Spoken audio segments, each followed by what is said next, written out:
Welcome to the latest of my deep dive videos. Today I'm going to explore the relationship between Jupiter, the planet of growth, hope and optimism, known in traditional astrology as the greater benefic, the planet of good luck, but Saturn, the greater malefic in traditional astrology, which is very much to do with time, karma, can be to do with limitations and boundaries. Now, over the last year and a half, and first of all from August the 19th, 2024, they've been in a very bruising right angle. 90-degree right angles in astrology are particularly challenging. If it has felt at times for you personally that it's been like driving the car with the handbrake on or walking through a field of glue, a field of very deep, thick glue, making progress very slow, during that 18-month period, it wouldn't be a complete surprise. But as we come into November 2025, they're actually angling in a much more constructive, supportive and collaborative way. And in fact, through to the end of July 2027, they're going to be in a trine. But that trine is not going to be limited to just two zodiac signs, because they're both going to be moving home through that period of time. Now, on YouTube particularly, it just seems to me that Jupiter always gets characterized in very binary terms as being absolutely amazing and Saturn as being absolutely daunting. Well, I don't feel that's right, because when I work with clients one-to-one, and if you would like to work with me personally, please check out my testimonials on screen now, but you can also see them below in detail. Saturn often rewards, but it rewards where we've really committed ourselves, where we've shown the application and the perspiration and the dedication in order to reach a goal, whereas Jupiter can be quite elusive. Remember, it is the traditional ruler of the sign of Pisces. It's much more opaque there. It's much more of a spiritual dimension.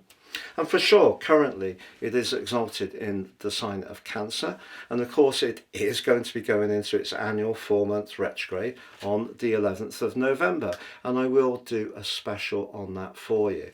But that big picture that's developing suggests that on August the 31st, 2026, we're going to be starting a brand new epoch, one which is going to be very energizing. And some of those challenges that we've experienced, particularly since Saturn has been in the sign of Pisces, where it moved in March 2023. I know it went into Aries from the 25th of May to the 1st of September this year, but then it was merging with Neptune, energetically having those two together in the sign of initiation is not good for vitality. But Saturn's coming to the end of a big journey that is 29.5 years long, which will conclude in the middle of February next year. Neptune comes to the end of a 165-year journey, which concludes at the end of January next year.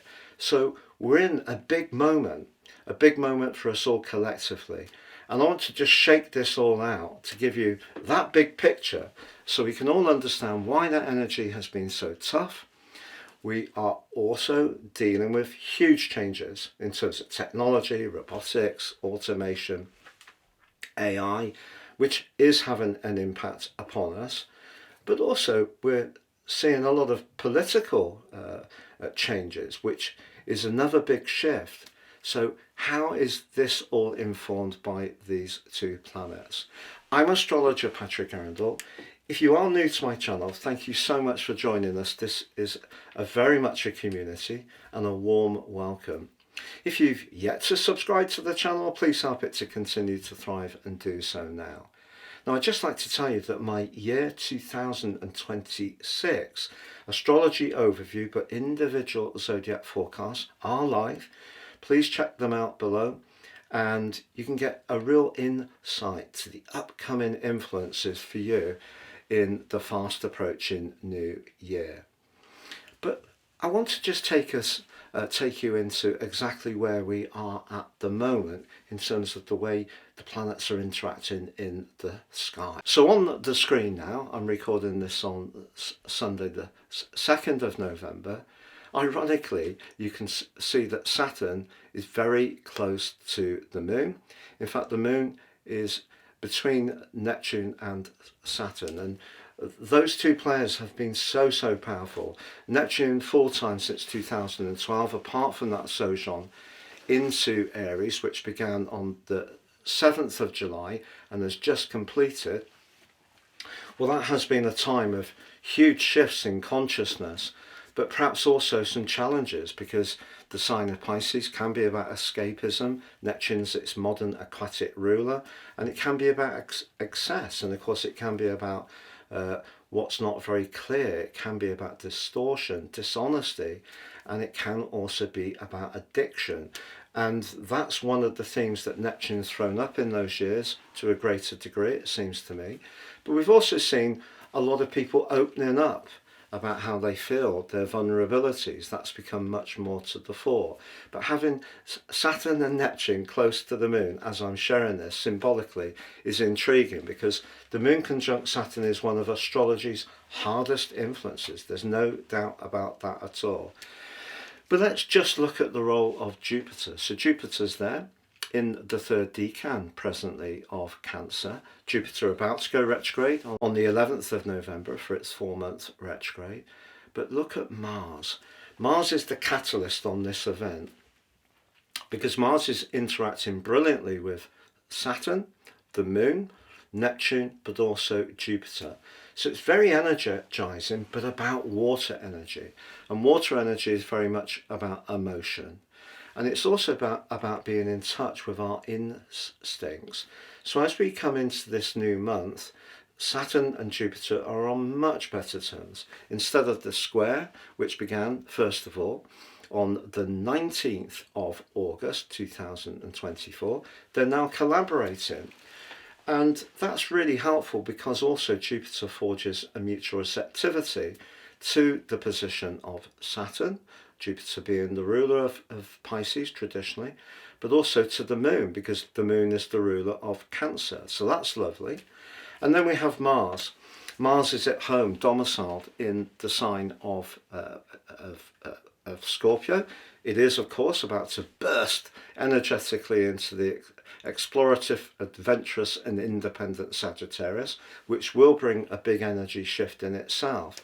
But this chart is telling us that if we can embrace maybe some of those energies that we found challenging, go inwards, not necessarily look to be nurtured and nourished from an external viewpoint, if we dive deep, very Piscean, and we welcome those frailties, vulnerabilities, sensitivities, but also instincts, there's a lot to be gained, because Mars and Jupiter in a trine is one of astrology's most energizing influences. So it doesn't mean to say we can't take action at the moment, but we need to take action that's in touch with our guts. Because very often, if we reflect on a relationship we got into, or a job we decided to take, and it doesn't work out, if we look back on it, if we're really truthful, there will be something that just rung a bell in the back of our mind that we ignored, because the logic of the more worldly benefits, the role, the status, the money, how attractive someone was, and so on, called out to us, rather than staying in touch with the things that really matter to us, our instincts. So that's what we're being asked to do in a big way. But that's not going to be exclusive over this period of time when we have 3 exact trines, which doesn't happen at the moment. You can see that the gap between Saturn and Neptune, let's have a look at it, it's about 43 minutes. It's very, very close. So the first trine between them next year will be on August the 31st, but by then Jupiter will have moved into the sign of Leo at the end of June. Saturn, as I mentioned before, will move back into Aries in the middle of February on the 14th. Then we have another connection, again with Saturn in Aries, Jupiter in Leo on April the 3rd, 2027. And then the third one is on July the 7th. Again, Saturn Aries and Jupiter Leo. All exact ground trines. But of course, they're fire. And that's what's going to be so exciting. And because Jupiter also rules the second decan of the sign of Leo, and if you do have any planets between around about the 2nd or the 12th in terms of, if you look at the exact degrees of the sign of Leo, then that Jupiterian energy calls out to you even more. So Jupiter in Leo is comfortable. And of course, the ruler of the sign of Jupiter, the fire ruler, Sagittarius, while the third decan is sub-ruled by the Sun. So a definite mutual receptivity. So what we're going to get next year from the end of August is an explosion, an epoch, a new epoch. But between now and then, we need to work at those water energies hard. But of course, Saturn is going to be moving back to the fire sign of Aries in the middle of February. So it's Jupiter that's going to retain its status in the sign of Cancer. And this year, because the retrograde occurs late in the year, from the 11th of November, and goes through to March, the 11th of March next year, it actually gets really quite to the end of the sign of Cancer, 27 degrees before the retrograde begins. So that's another bonus in terms of tuning into how we feel. So why do I feel this is so significant? Well, if we wind back the clock to Saturn moving into the sign of Pisces, and we think about the big picture of Saturn moving through the sky, the first zodiac sign is Aries. That's the beginning of the journey, the symbolic journey, the journey of our lives. The 12th zodiac sign is the end, and therefore Saturn being in Pisces is about outcomes and consequences. So if we think back 29 and a half years ago, and we also think back with Neptune having made its way through Pisces 4 times since 2012, these are long slugs of time that we're coming to a big end period on. So I think for all of us from now through to early next year, energy may continue to be quite fragile. And the energy that we do have, we need to use it very carefully. Otherwise it will dissipate. And one of the reasons that the squares over the last year and a half were challenging is because that Jupiter was in the sign of Gemini, where it's said to be detrimented, and Saturn, as we know, doesn't like being in Pisces. So just to remind you, those squares occurred on August the 19th, December the 24th, and then through the new zodiac sign positions of each on June the 15th. By then, Saturn in Aries and Jupiter newly arrived in Cancer. So I think for all of us, what we've seen, particularly with Jupiter in Gemini, is a lot of claims, because although Jupiter has this reputation of being the good guy, the greater benefit, it can also be linked very much to dogma. And we've seen a lot of dogmatic language. Gemini is the sign of communication. Then Jupiter being in Cancer, which is very much to do with our home, emotional and family nurture. Jupiter here is exalted, but it will be going in through that retrograde. And my prediction is we are going to see a continuing devaluation around property. We know that there isn't enough available property for many people, and that creates a shortage, which then can inflate prices for rentals and also for mortgages. But I think we are heading into some very uncertain times when it comes to the overall global financial picture. And I think in a way, if we think back to when Saturn moved into the sign of Aries, where it is of course in its full, and Vedic astrologers would say a full is more powerful than any other detriment, it is about new beginnings, and Saturn's about restraint, it's about continuity. Its rulership of Capricorn is the sign of physical culmination, whereas the sign of Pisces is about spiritual culmination. So it's not an ideal connection, even if it's linked to Jupiter in Leo, can bring that gush of fire energy to bear in a very powerful way. So this is a big picture thing.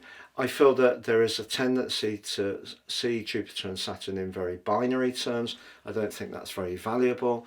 They both have their strengths. Saturn can be an asset, but we have to welcome it in whichever part of our lives it's impacting. So, for example, if you've got Saturn in your 12th natal chart at the moment in Pisces, the new beginning will chime very much to what's coming if you've got an early position of your ascendant in the sign of Aries. But that can be an opportunity to work on your inner world. And Jupiter being in the sign of Cancer, yeah, it can definitely be very helpful, but we need to work on it. So with Jupiter, we can tend to think that everything's going to fall in our lap without too much effort, and therefore that can make us a bit indolent, not really go for it. And Saturn can remind us of our responsibilities, but where we also need to be as mature and show as much application as possible. So just giving you this big picture, I feel in slices over the last year and a half, I feel that when it's come to debate and discussion, it's been an extremely difficult time collectively, because people have tended to take, not all people, but many people, very entrenched, polarized views. And it's about getting balance. And Jupiter can be about exaggeration, whereas Saturn can be about modulation. So that can be a good thing. So when they're in the trine, they balance each other's excesses out in a much more constructive way. So we've got that to look forward to from here on in. So if you have found that things have seemed like very daunting at times or very hopeful at others, and it's gone between the two, that's really quite dislocating. So we're entering a period now through to the end of July 2027 when things can reset. But I want to tell you that the last time that Jupiter and Saturn forged an exact trine was on January the 21st, 2008. And that's how infrequent this can occur. And if you recall, 2008 is when we had a big shakeout in the financial systems because of the subprime mortgage situation, which caused a big shift, and obviously a lot of money got wiped off equities. A lot of people lost an awful lot of money and security. So even though Saturn and Jupiter at that time were forging a very strong trine, it didn't necessarily follow that everything was celestially hunky-dory. Why was that? Well, because Jupiter was in the sign of Capricorn. Jupiter's not happy in Capricorn, it's in its fall. Remember what I said about fall. Capricorn is the sign of business, it's the sign of continuity, traditionality, can be very much linked to property, real estate and corporations. And Jupiter, whenever it's in Capricorn, as I say, about once every 12 or 13 years, we tend to get a recession. And it's very, very precise how that works out, which just shows how Jupiter is not always a good guy. And at that time when that trine was forged, remember when they're balancing each other out, Saturn was in the precise, analytical, Virgo, getting beyond perhaps what some of the claims that Jupiter had made. So that may have been through mis-selling, exaggeration of benefits or balance sheets. And Saturn comes along and brings a real stab of reality to that more upbeat energy of Jupiter. So we have to be real about Jupiter. Jupiter's not always amazing, and Saturn is not always bad. So that was a big reset. Are we going into a big reset now? Well, we do have a new moon which occurs on the 20th of November. It's in Scorpio, and that is the sign of long-term money. But it's also very close to Mercury, which can be, of course, very much about business. Mercury will be retrograde still at that time, having returned from the sign of Sagittarius. And that conjunction between those is going to be in a direct opposition with Uranus, then back into the sign of Taurus. And that's another big picture influence. So from the From the 8th of November, Uranus returns to Taurus, which is very much to do with everyday money, land, agriculture, resources, food. And of course, all those areas have been hugely contentious over the last 7 years. So we've had Uranus in Gemini from the 7th of July this year, and that's brought a different electric energy, particularly in its connection, brilliant connection to Pluto in Aquarius, that air energy, but also Uranus has been linking constructively to Saturn and Neptune in Aries. So we've seen some changes come through in that period, but now through to the 26th of April next year, Uranus is going to end its entire 84-year cycle. So we've got Neptune completing a 165-year journey on the 26th of January. We have Saturn on the 14th of February completing its 29.5-year journey, and Uranus completing its 84-year journey when we get to the end of April. So these are huge shifts. We've also got new eclipse series coming next year across Aquarius and Leo, solar eclipses, but we still have the lunar eclipse going on between Pisces and Virgo. So it's important that for us to maintain our robustness in the face of some of the challenges that are going on that we can't control, outside of our direct influence, that we try to feed and nurture our inner world. And I think that that's what this grand trine that I've shared with you, that we're currently experiencing between Mars, Jupiter, Saturn, the Moon, and also Neptune, is hugely symbolically important. That we have to get deep within ourselves and not just see life as an external thing and to do with fortune, Jupiter. We know that Venus is the lesser benefit. Venus happens on this event to be in a square with Jupiter. Again, vitally important not to exaggerate our hopes. And also, if we think about Venus and Saturn, well, they're in a quincunx. So again, however much we try to dress things up or be diplomatic, there are things that are going to emerge. Now, it could be about some of the scandals that have been coming out. It may be more about the Epstein situation. It could be about corruption. It could be about financial instruments which aren't working very well. We had the 2008 crash. There were a lot of extra controls brought in to try to prevent some of those things happening again, very Saturnian. And there are some politicians trying to loosen that for their own individual benefit rather than necessarily for what's good for the long-term stability. So we've got tariffs. That's another thing that's bumping up prices. The instability that's gone on, obviously, in Ukraine for a long time, that's affected energy costs for us all collectively all over the world. And then, of course, we've got the situation in Palestine, which again is not a great situation. And we've also got stuff going on in Africa where this is creating a lot of instability. So I feel that when it comes to those finances, despite the fact that Jupiter and Saturn are now in a much more constructive relationship, until we get round to August next year and we have that complete reboot, that energetic reboot, we're going to see a big shakeout. And that big shakeout can be about some of the things that have been done, some of the attitudes that have been shown over a long period of time. We're going to feel the impact because that's what Saturn's about, outcomes and consequences, the planet of karma. And that's something we need to be realistic about. So the more we can conserve and preserve and work on our inner worlds, look after ourselves as best we can, the better it will be. So that's a big picture take. If you would like to speak to me one-to-one, please check out my testimonials on screen now. It will be a pleasure to work with you. You can also order your personal forecast for next year. My usual package, absolutely brilliant value. Please see the link below for more. But please do check out those year 2026 deep dive forecasts. They are there ready to watch now. All the best, take care and goodbye.